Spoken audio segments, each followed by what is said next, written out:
What's up, guys?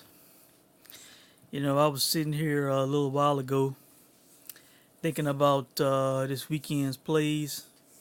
Let me cut a little extra light on here. Yeah, I was thinking about this coming weekend's plays, what's on the board, what I can look at, and the only thing that I had in mind at first was the uh, Danny Garcia Keith Thurman fight, which I've already talked about that fight. My two plays for that fight, as I said, we're gonna put a little money on a draw, which won't take much because one casino has it at a plus 2,000 already. The other ones will be released in the coming days. I'm sure it's going to be around the same thing, and hell, a $50 bet on that would be $1,000 profit, okay? So it don't take a lot of money to, get something good off a draw, So I will be playing the draw, and I have already played the fight going the distance. I fully expect this fight to go the distance.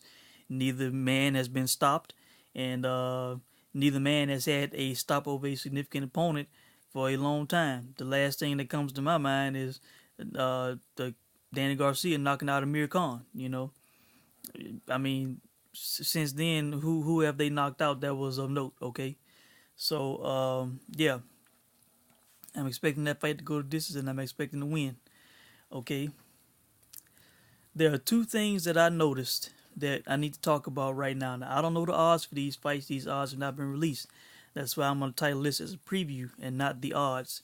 But I'm going to tell you what I'm expecting and what I'm going to play, okay? First off, I saw, which I had forgot, Rashad Evans is fighting this weekend. I was not going to touch UFC this weekend. I looked at the card. I saw Rashad Evans. Rashad Evans is just like Josh Koscheck. He is on my shot fighter list. Rashad Evans has not looked good since November of 2013 when he knocked out when he got a stoppage on Chael Sonnen. Okay, like I said, that was over 3 years ago. Okay, he was out for a significant amount of time due to injuries, and he came back and he fought Ryan Bader in 2015, and he looked terrible. He looked like a shell of himself. He was walking around on the back foot, not doing anything, no offense at all. It was all Ryan Bader in a fight that I believe Rashad Evans was favored to win. Okay, slightly, but he was favored to win. Because he is believed to be a superior athlete, a former champion. Okay, and what happened about a year ago? Last April, he got into the cage with Glover Teixeira.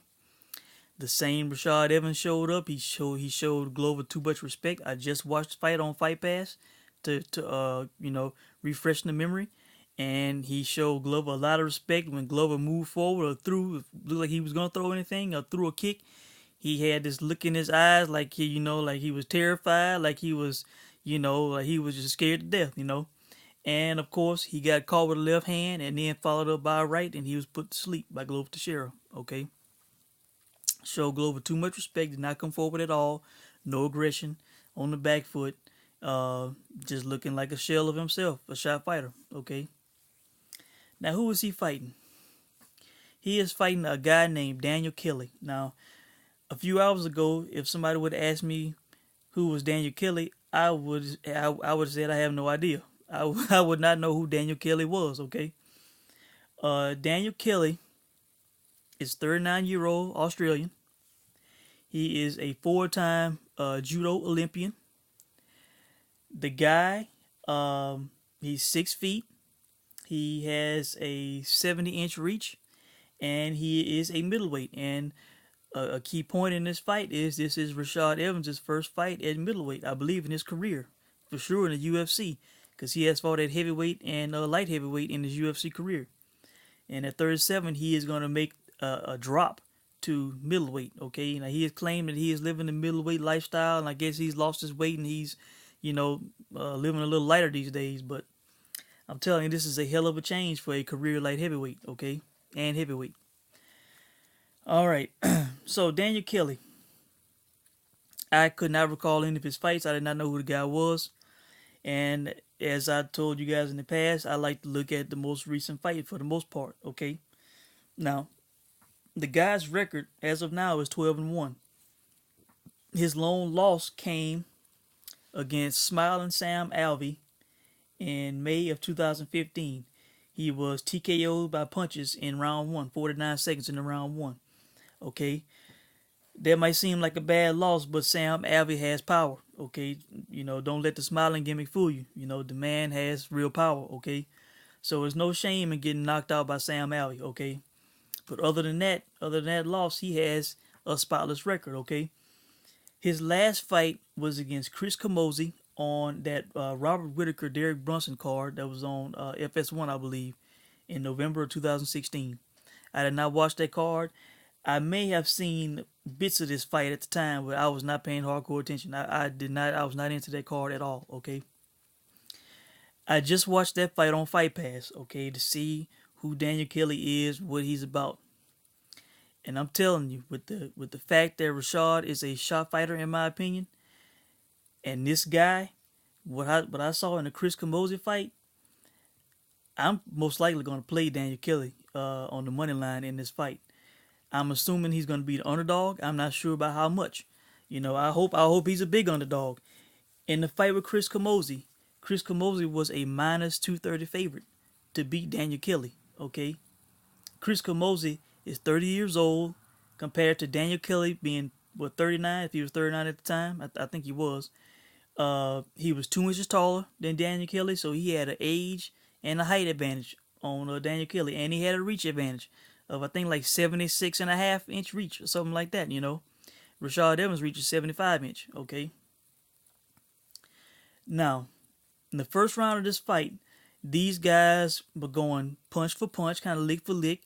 It was nip and tuck. It was very close. And near the end of the round, toward the later half of the first round, Chris Camozzi threw a left elbow, I believe, and he split Daniel Kelly open. I mean, he hit him with the elbow, and you could immediately see the gash and blood start coming out. I mean, just start pouring out of the guy's head, immediately. All right. So what does Daniel Kelly do? He does not quit. This man moved forward the entire fight, before that happened and after that happened. This guy is tough and scrappy. I have a lot of respect for Daniel Kelly. This guy, he looks old. His body does not look great. He has braces on his feet and his ankles. He has a brace on his leg. But this guy seems to be a real fighter. He is a real fighter. This guy moved forward the entire fight. He was throwing left hands. He's a southpaw. He was fighting southpaw. He was throwing left hands. Chris Camozzi was 9 years younger. He could not catch and evade this guy's sneaky left hand. Not that it was super fast, but it was just cagey. And the guy, like I said, he is aggressive. Okay, so after this guy gets split open, okay, he had a takedown toward the end of that round on Chris Camozzi. Okay. That round could have been a toss-up. That round could have been, I think, scored either way, or it could have been scored a draw. Okay. The second and the third round, Daniel Kelly won. Okay. Like I said, the guy was split open. He did not quit. In the second round, he dominated. He got Chris Camozzi down and had him down for most of the round. Okay. The guy constantly moved forward, was aggressive in that fight. Overwhelmed a younger, bigger Chris Camozzi. Okay. In the third round, it seemed to be close, but at the end, Daniel Kelly pulled it out. He gutted it out. He got a takedown on Chris Camozzi, okay? And he won a unanimous decision in that fight. This guy got my respect. I like guys like this. I admire guys like this. This guy is a real fighter. He was aggressive. He was coming forward, and he did not quit after getting split open, okay?